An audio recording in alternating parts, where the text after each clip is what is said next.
uses short gear ratios for pleasant everyday drivability. Despite its eccentricities, the Alfa Romeo Giulia is actually quite nice to drive normally. If you want this car to drive like it was designed to, it's best to leave it in dynamic mode all the time and get the throttle and transmission response you want, and there's an option to put the adaptive dampers back in soft mode. You will still get a fair amount of drivetrain lash in dynamic and race, which feels like a high-powered manual in that regard.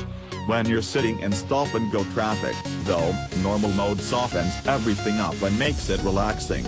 There's also a fuel economy mode, A, on the DNA selector, which we ignored.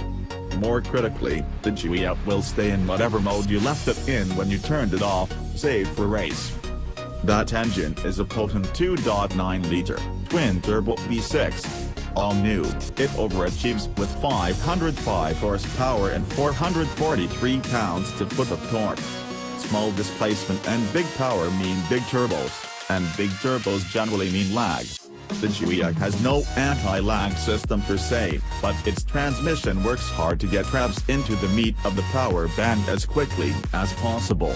And gear acceleration, such as when you're manually shifting it, is another story. Below 3,500 revolutions per minute, laying into the throttle will get you a nice bump in acceleration as the torque does its thing, but it's nowhere near the engine's capability. At 3,500, the turbos rub the sleep from their eyes, and at 4,000 revolutions per minute, they attack. Then, before you know it, you're in the rev limiter.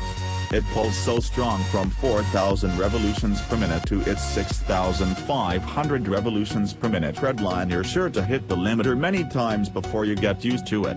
Thankfully, race mode activates a big shift indicator on the dash you will quickly learn to keep in your peripheral vision.